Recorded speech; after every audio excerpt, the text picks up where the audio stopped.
un camp de futbol del segle XXI. Així serà el nou Sant Gregori B, que ja està en remodelació.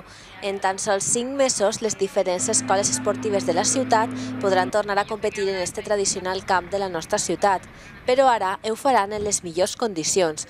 L'alcaldesa de Torrent, Mª José Català, i la consellera d'Esports, Trinidad Miró, han visitat les obres del Sant Gregori B, unes obres que contemplen la posada de gespa artificial en una instal·lació que tindrà 3 camps de futbol, un de futbol 11 i 2 de futbol 7.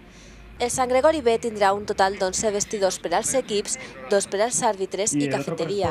A més, els banys faran ús de panells solars i es reutilitzarà l'aigua de pluja per al reg. D'altra banda, la remodelació també inclou la instal·lació d'un nou sistema d'enllumenat d'alta potència. Totes aquestes actuacions seran molt necessàries i demanades pels equips torrentins, ja que l'última remodelació es va fer més de 20 anys enrere. Es va construir al principis de l'any 70, encara que quan se va construir no tenia la valla i els vestuaris, se construïren posteriorment en els anys 80. Vol dir que la valla canterat i els vestuaris i tota la infraestructura que n'hi havia daten dels anys 80. Quant de temps, quant ha passat? Jo m'imagino que tots els que esteu així, que porteu molts anys jugant i treballant en aquests camps, els representants de les escoles deportives i dels equips, mireu en carinyo tot el temps que ha passat i tots els equips i tots els xiquets que han passat per aquest camp. Una de les persones que forma part avui de la corporació municipal que em deia nosaltres entrarem així i jugàvem així i clar, quan anàvem allà era una alegriota que passàvem al camp bo, no?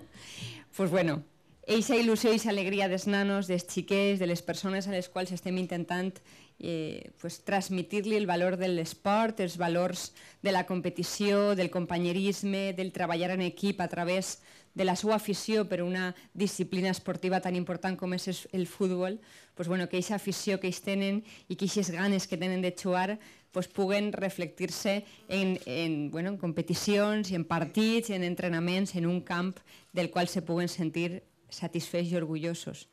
Diem al principi, jo parlava amb els representants dels clubs esportius, que m'agradaria que aquestes escoles deportives i aquests xiquets foren els primers en xafar la gespa en el moment en què estiga recient posada, perquè per a ells serà un moment històric, serà el moment en què ells van inaugurar amb els seus peus, amb les seues sapatilles i botes de futbol, un camp i una infraestructura tan important i tan necessària com va ser el Sant Gregori B. Aquestes actuacions suposen una inversió total de la conselleria de més d'1 milió d'euros que s'emmarquen dins del plan Confianza. A més, la consellera Trinidad Miró ha aprofitat la visita per tal d'anunciar altres inversions de la Generalitat en la nostra ciutat. En el cas de Torrent, teníem firmat un conveni de col·laboració que era el del local per les agrupacions musicals del Círculo Católico. Este conveni es va quedar xicotet, no teníem prou diners en l'Ajuntament per a poder finalitzar-lo i han fet una reprogramació de 600.000 euros per a portar-lo endavant. Aquest és un dels convenis que, diguem, ja existia i hem reprogramat per a poder finalitzar-lo. I a més, vinc també a dir-los que tenim 2 convenis més nous que anem a assignar-los en quant antes, alcaldesa, perquè estem ja redactant-los, perquè són dins convenis que han fet nous i Torrent en té 2.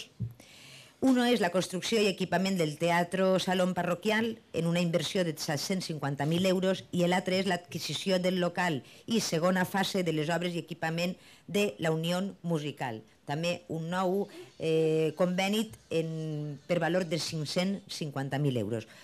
Un total de 3 convenis, així d'un plumazo, de quasi 2 milions d'euros. I és que l'esport és una de les grans apostes de l'equip de govern.